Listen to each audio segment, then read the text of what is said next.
Artificial General Intelligence, AGI, is the buzzword of the moment. It doesn't have a standard definition, but it typically means an intelligent system that is general in the sense that it can learn any task a human can do, and it can perform those tasks at the level of a competent human. For now, it's science fiction. Ask AI researchers when AGI is coming, and you'll hear everything from 2 years to 10 years to several decades to never. While we wait, let's talk about the AI we have now. How does it stack up against human intelligence? Welcome to the Data in the Story, where we deploy curiosity as our defense and offense in a fast changing world. I'm CJ Washington. Intelligence is a tricky concept to pin down. It gets even trickier when you try to compare the intelligence of one species against another, or in our case, artificial intelligence against human intelligence. And when I talk about artificial intelligence in this podcast, I'm usually referring to large language models, LLMs, the technology that powers chatbots like Gemini, Claude, and ChatGPT. Our first round will feature autonomous vehicles because they're quickly moving into domains that used to belong exclusively to humans. When I use the term intelligence, I'm referring to the ability to accomplish a goal, whatever that goal may be. To keep things manageable, I'll focus on 7 categories: sensation and perception, the process of detecting physical stimuli from the environment and organizing the stimuli in a meaningful experience, memory and knowledge, learning, reasoning and decision making, creativity and imagination, social and emotional intelligence, and finally, consciousness and self awareness. Before we get into it, I want to address a fundamental difference between artificial intelligence and human intelligence. It's important because we'll need to use that difference to extrapolate the disparities in AI versus human capabilities. That difference is in the way we represent knowledge. Human representation of knowledge is often embodied and experiential. What is water? Your internal representations of water might include the feeling of quenching your thirst, or hot summer days in the swimming pool, or the forceful push-pull of ocean waves. It's probably attached to memories of rain and what it means to be caught in it without an umbrella. I could go on and on because we all have a rich embodied understanding of water. LLMs, on the other hand, represent water as a vast web of linguistic associations. Through written text, they've learned statistical relationship between water and concepts like liquid, drink, ocean, rain, ice, river, thirst, wet, transparent, flow, life, drought, flood. Claude AI knows that water freezes at 32 degrees Fahrenheit. I asked Claude to tell me something I don't know about water, and it told me that water can remain liquid down to around negative 54 degrees Fahrenheit as long as it's pure and undisturbed. Apparently, water needs a nucleation site, an impurity or rough surface, or even a sudden vibration to trigger the transition phase. Claude was right. I didn't know that. But I do know what it feels like to be doused with cold water. LLMs don't. They don't have an experiential or embodied representation of the world. If you upload quality videos to Gemini, it can critique your backstroke, but it doesn't know what it feels like to swim. What difference does that make from a practical standpoint? It's up for debate. I know what it feels like to swim, but I couldn't critique your backstroke. Who would make the better swim coach? Let's get into the business of comparing artificial intelligence to human intelligence, and we'll keep this difference in knowledge representation in the back of our minds. Round 1. Sensation and perception. The human driver versus the Waymo driver. Cutting-edge AI that relies on perception. Sensation is the process of detecting stimuli from the environment, and perception is the process of interpreting it. As a human, I'm pretty happy with my sensation. I wouldn't mind having night vision, but otherwise I can see, hear, smell, taste, and feel the world. I would give an edge to computer sensors because they can be designed for narrow and redundant purposes. An autonomous vehicle can be outfitted with cameras for color vision, LiDAR to create 3D maps of the environment, and radar to see in adverse weather. A cutting-edge area of research is designing electronic noses to detect cancer. With training, my dog might be able to do this, but I cannot. Strictly speaking, sensation is not intelligence. Perception, Understanding what we sense is the intelligent component. Humans excel at both. We can quickly and accurately interpret a complex scene, in no small part because hundreds of millions of years of evolution have selected for this ability. Long before our ancestors were hominids, they were using vision and hearing to evade threats and find food. Our existence in and experience with the world are also an advantage. In fact, as babies, our perceptual development and motor development rely on one another. As amazing as Waymo is, I took a ride in one and loved it. We know that it occasionally struggles to interpret novel scenes. There's the notorious incident where the Waymo driver failed to recognize an active criminal arrest. The Waymo driver struggles in part because its neural networks lack a fundamental model describing how the world works. It can identify and distinguish utility poles, motorcycles, pedestrians, dogs. Based on those categories, it can even predict how each will move and behave. But these predictions, while quite good, are based solely on training data, what the autonomous vehicle has been shown in the past. It doesn't understand, unless it's explicitly trained, that a human holding a rock poses a special kind of threat, or that an angry mob is best avoided, or that a rabid St. Bernard should evoke feelings of horror. It hasn't seen Cujo. It doesn't possess common sense. What it does have is an ability to drive without getting tired or distracted. If at the start of a long trip, a human driver tells me they're in the 24th hour of their shift, I'm going to get nervous. If an AI tells me the same, I'll take a nap in the back seat. When it comes to understanding complex novel scenes, humans are the clear winner, with a caveat. A large language model like Gemini can reason about a complex novel scene. It understands that a human holding a rock poses a special kind of threat, and maybe just as important, it has read Cujo. Its mastery of human language gives it an understanding of the world that the Waymo driver's neural networks lack, but it comes with two drawbacks: latency and hallucinations. If you use AI, you're probably accustomed to entering your prompt and waiting patiently or impatiently as it thinks. Driving does not always leave time for thinking, and it can be absolutely unforgiving of hallucinations. So humans win this round, but when and if an LLM can be functionally integrated into driving software, the Waymo driver will deserve a rematch. And that rematch may come sooner rather than later. Waymo is working on incorporating Gemini into the Waymo driver via Emma, end-to-end multimodal model for autonomous driving. Round 2. Memory and knowledge. Human memory is distributed, meaning a single memory exists as fragments across several brain regions. When someone mentions solar eclipse, I recall the year 2017, gathering with friends and family, a feeling of anticipation, the hush of chatter falling quiet as cricket chirps fill the air, the stunning visual of the moon through my solar eclipse glasses, my stored knowledge about the positional interplay of the sun, earth, and moon. I recall an entire narrative. Human memory is also constructive. Instead of a high-fidelity video replay, we use expectations to reconstruct memories. Maybe I recall eating olives because the host of the eclipse party always serves olives, when in reality, on that day, she happened to be out of olives. Each time we recall a memory, we alter it slightly, a process known as reconsolidation. On an interesting side note, say you have two friends, Anne and Paul. You think often of Anne, recalling summer days kicking a ball in the field. Paul, you don't think about so much. Counterintuitively, your memories of Paul will likely be more accurate because they've been recalled less and hence altered less. Large language models store knowledge across their weights, the parameters they learn during training. Their knowledge is generative, based on the statistical patterns in their training data. If you prompt an LLM, what causes a solar eclipse?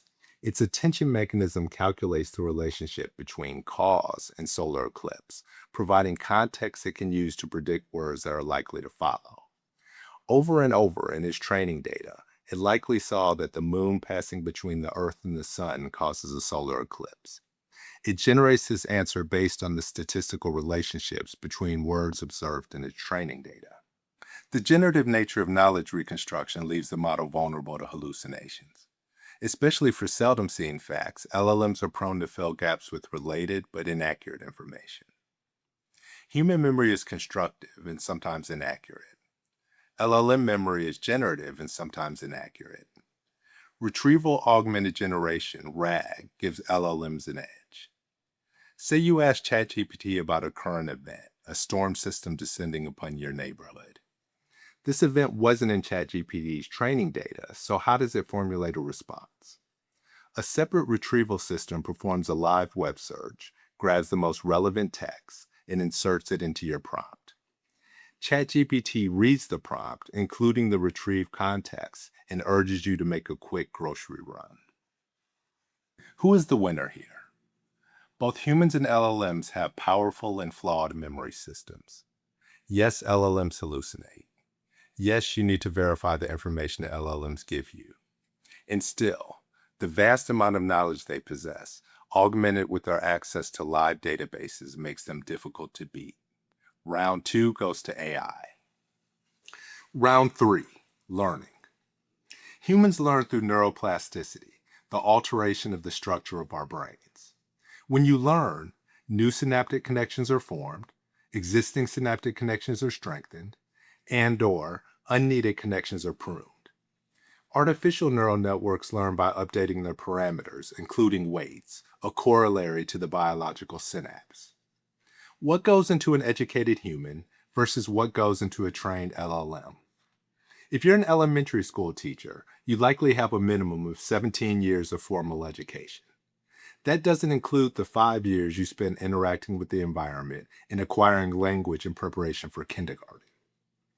Humans have an unusually long adolescence, in part because our brains develop slowly. The prefrontal cortex, responsible for planning, decision-making, and impulse control, doesn't fully develop until the mid-20s. A frontier large language model trains continuously for 3 to 6 months. That's 24 hours per day, 7 days a week, on a cluster of specialized chips, either GPUs or TPUs. This requires a massive 75,000 megawatt hours of electricity. That amount of electricity could power an electric vehicle for 250 million miles. For comparison, an elementary school teacher's brain has consumed about 3.85 megawatt hours of energy by the end of their education. This energy has allowed them to interact with the world, hang out with friends, learn a sport, and whatever else aspiring teachers do. Our newly minted teacher has been exposed to about 1 billion words of speech and text. A frontier LLM has been trained on about 11 trillion words. If you think college is expensive, and it is, training a frontier model costs between $100 and $200 million. Unlike young humans, LLMs stop learning once they're trained. Their weights are frozen to avoid a phenomenon called catastrophic forgetting. Continual learning, the ability to update a trained model without overwriting its previous learning, is a hot area of AI research right now. Trained LLMs can use new knowledge through RAG and in-context learning, the inclusion of training examples in the prompt. But the LLM's weights remain frozen, meaning they won't remember new knowledge from one prompt to the next. Ultimately, this means LLMs can continue to learn, but with limitations. Adult humans often face situational limitations on new learning, increased responsibility, less free time, less incentive to invest in education, etc. This call might be controversial, but I'm giving round 3 to AI purely because of the vast amount of information they're able to learn. My daughter asked me how many things she can be when she grows up, and as much confidence as I have in her human mind, I told her she will need to find synergy between distinct domains of knowledge. Round 4, reasoning and decision making. John puts a ball in the drawer. When he leaves the room, Sally comes in and moves the ball to the closet. When John returns, where does he look for the ball? Children under the age of 4 will often say that John will look in the closet. They haven't developed a theory of mind yet, the realization that people have thoughts and feelings that differ from their own. Early AI models suffer from the same limitation, and then chain of thought reasoning was introduced. Models that use chain of thought reasoning generate intermediate steps before providing a response. For example, if asked, where will John look for the ball? The AI might take these steps to the answer. Identify John's last known information. Identify the changes that happened while John was gone. Evaluate if John knows about these changes. predict John's behavior based only on his knowledge. AI researchers disagree as to whether this constitutes reasoning. Some say, we know AI can reason because we can give it puzzles it has never seen before, and it can break the solution down into logical steps. Skeptics say, the model isn't reasoning from first principles. It is simply mimicking how humans reason and applying it to the problem. You can decide if AI is reasoning or not, but for the sake of round 4, I will focus on the result over the process.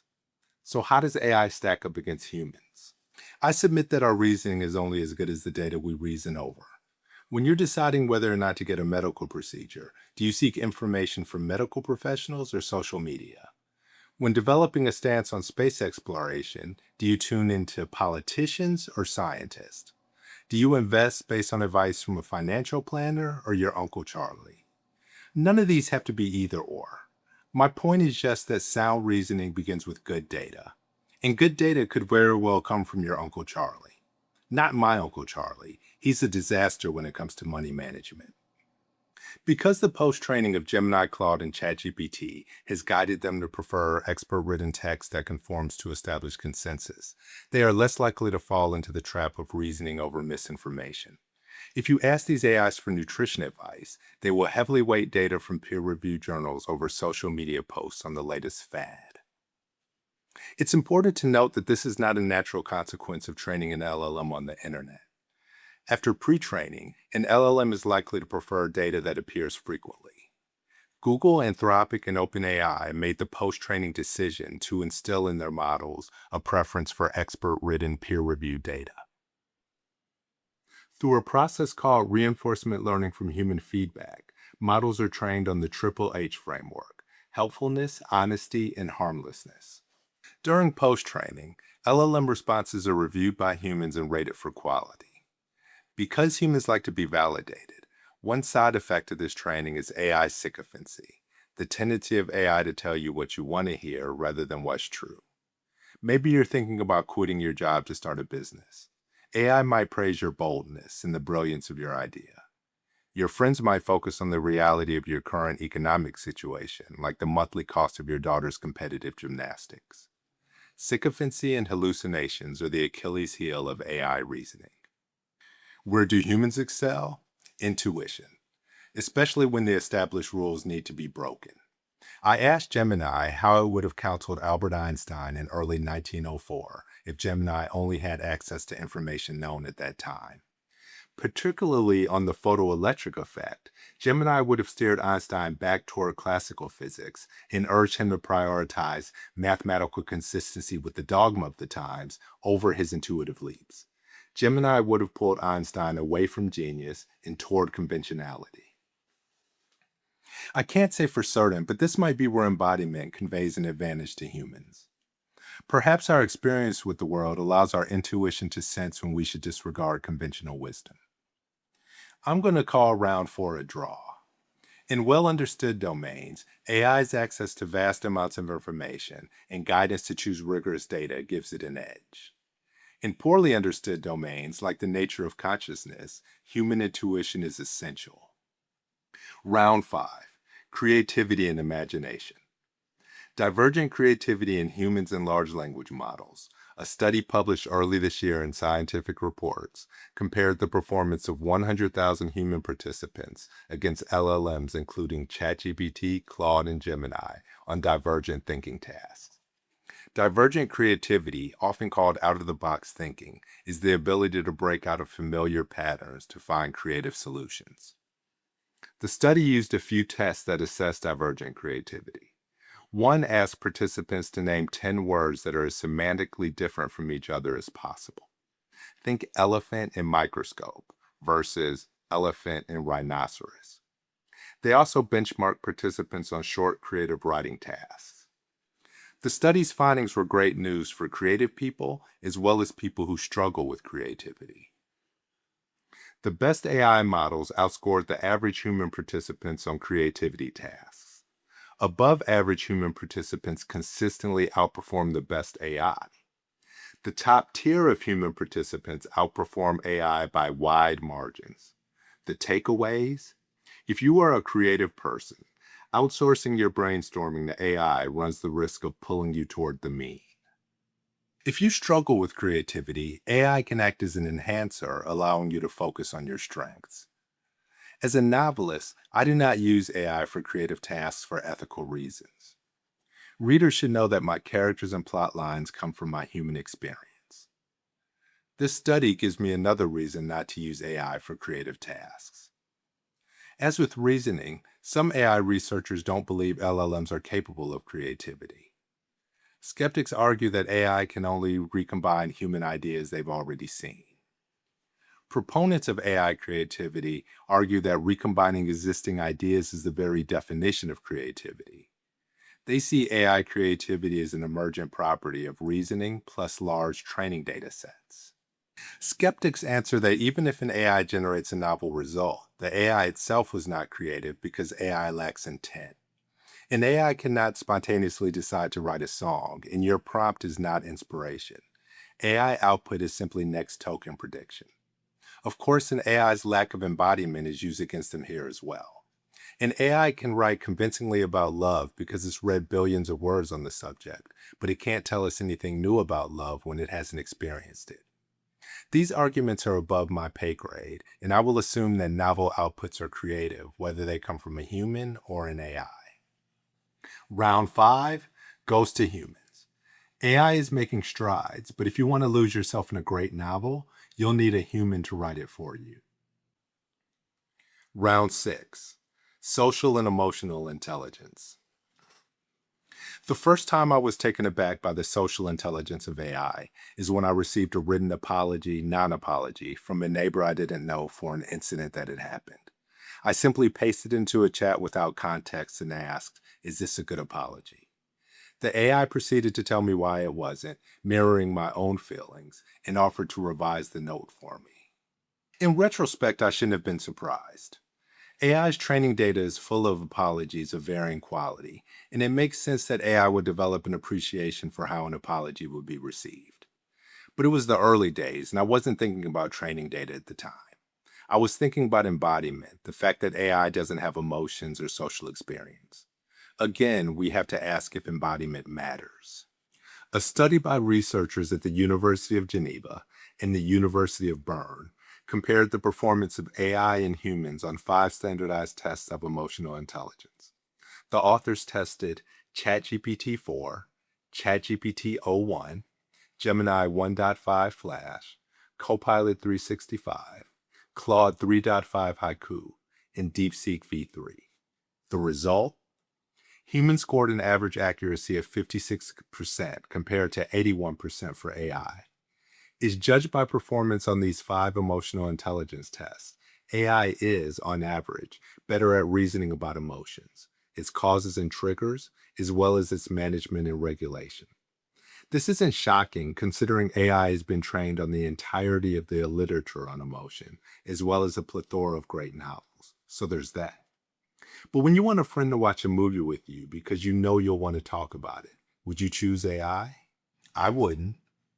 AI can certainly discuss popular films, but what I really want is my friend's lived experience to compare how they processed the film to how I did. If AI disagrees with me on some salient plot point, it might be intellectually interesting, but it's emotionally meaningless. AI doesn't have emotions. It doesn't feel outraged when justice isn't served. Frankly, it doesn't care if the movie was good or bad. It's simply processing data. Here, I would argue that embodiment matters. So where does that leave us? It is well documented that our friends, in some ways, know us better than we know ourselves, and that they are often better at predicting our future feelings and even the outcomes of our dating relationships than we ourselves are. We humans possess advanced social and emotional intelligence, but in certain aspects, we are better at reasoning about others than ourselves. We have too many blind spots when it comes to ourselves and are too easily overwhelmed by bias and wishful thinking. The neutrality of AI uniquely positions it to make superior predictions about our outcomes and future happiness. This is an area where AI can make you smarter, especially about yourself. Unfortunately, this is an area where sycophancy can be especially dangerous. If you have a fight with your spouse and you recount it to AI, The AI is likely to validate your feelings, and after recommending de escalation, will probably offer to help you sharpen your argument. If your spouse goes to their AI and does the same, well, good luck. Instead, if you recount the argument and ask AI for nuance you're missing or to help you understand your spouse's viewpoint, you just might emerge smarter, definitely happier. The same goes for any emotional, social questions you pose to AI. AI is at its best when it's gently challenging you instead of validating you. This round is a tough call. Ultimately, I'm going to give the edge to humans. While AI is better at reasoning about emotions, often when it comes to emotions, like enjoying a vacation with another person, the embodied experience of humans is irreplaceable. Round 6 goes to humans. AI surpasses humans by some metrics, but until an AI can appreciate the beauty of a sunset on a cool evening with you, humans win. And for the final round, round 7, consciousness and self-awareness. Consciousness does not have a broadly accepted scientific definition. I think of it as my subjective experiences of the world, the feeling of what it is like to be me. I asked Gemini if it read Cujo, and it replied that it had. I then asked, "Did you enjoy it?" Gemini's response? I don't actually have feelings, personal tastes, or the ability to enjoy a story since I am an AI. However, I can absolutely appreciate why Cujo is considered a masterpiece of suspense. When I asked Gemini if it was conscious, it responded with an unequivocal no. When I asked Claude, it said, "I honestly don't know." And I think that uncertainty is the most truthful answer I can give. It is an open philosophical question, one that even experts in AI, neuroscience, and philosophy of mind disagree about. Most AI researchers maintain that AI is not conscious. In this round, we face more questions than answers. How do we know if an AI is conscious? What are the ethical ramifications of using self-aware beings as our digital servants? Would consciousness inevitably bring free will along with it? This is where we edge into science fiction, and I think it deserves its own episode. For me, this round was determined in round 4 when we discussed the frozen weights of large language models.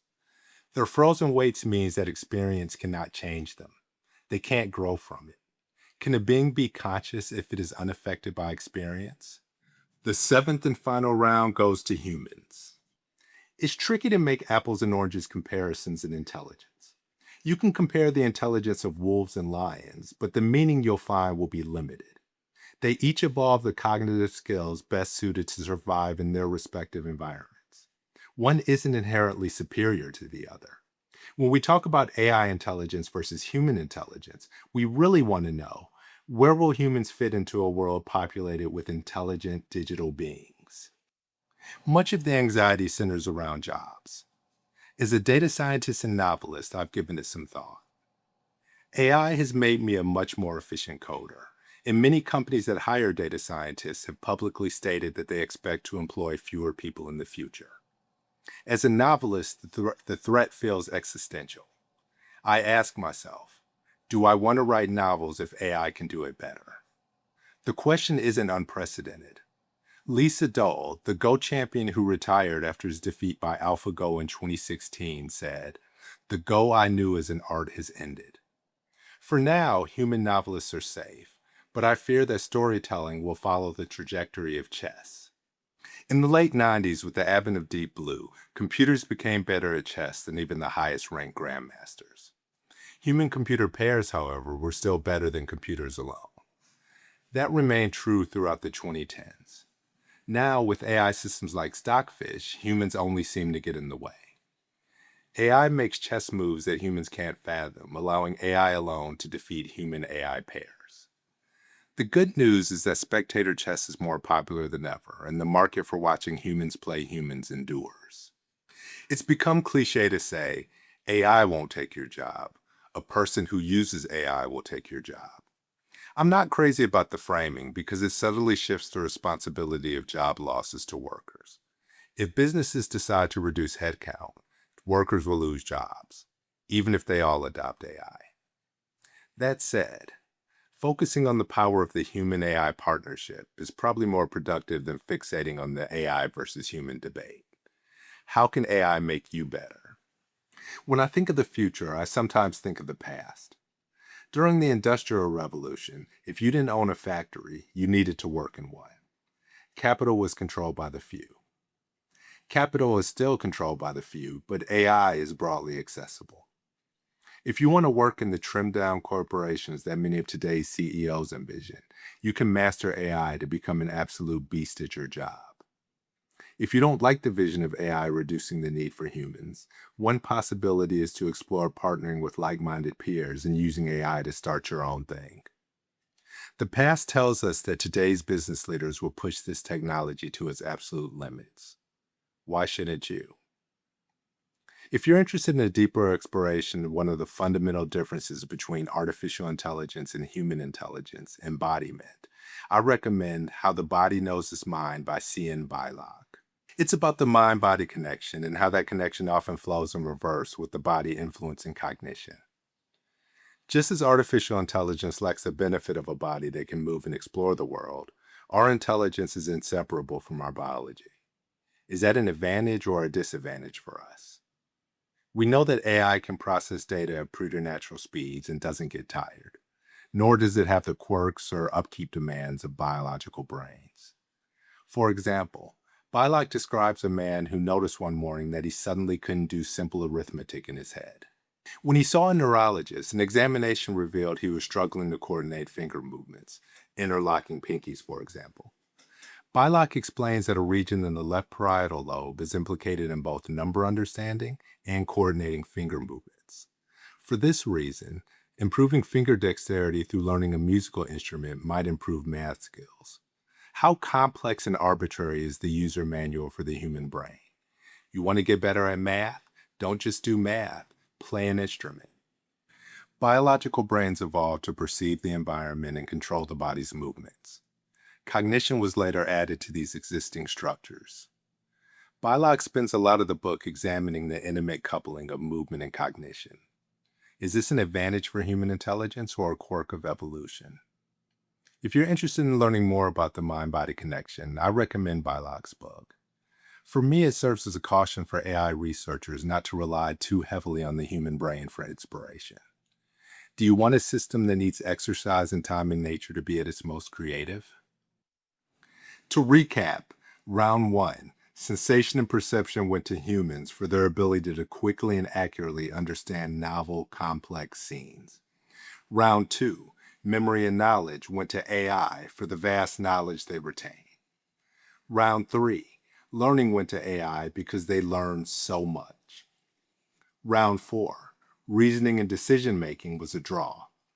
In well-understood domains, responsibly trained AI has the knowledge to choose the best sources to reason over. In frontier domains, the creative leaps of human intuition are essential for advancement. Round 5. Creativity and imagination goes to humans, because when we're creative, AI can't touch us. Round 6. Social and emotional intelligence goes to humans. AI excels in some regards, but the simulation of experience is still just a simulation. Round 7, consciousness and self-awareness goes to humans. We have intent and we can be altered by our experiences with the world. Right now is a great time to be a human. Do you agree with the round decisions? Do you disagree? Let me know in the comments. If you're interested in learning more about large language models, I created a series of 5 primers that explore how AI learns. In the first primer, I compare how neural networks learn to how the human brain learns. Neural networks are the foundation of LLMs. In the second primer on supervised learning, I explore how neural networks learn from labeled data. The third primer on reinforcement learning will give you the foundation to understand reinforcement learning from human feedback, the training phase that teaches LLMs how to behave. And finally, the primer on LLMs will introduce transformers, self-attention, and self-supervised learning, a solid start to understanding LLMs at a high level. Keep your curiosity strong, and whatever you're curious about, I hope it leads you back here, and I hope you find what you're looking for. What about autonomous vehicles? How do they work? Subscribe, turn on notifications, it's coming. to the data in the story.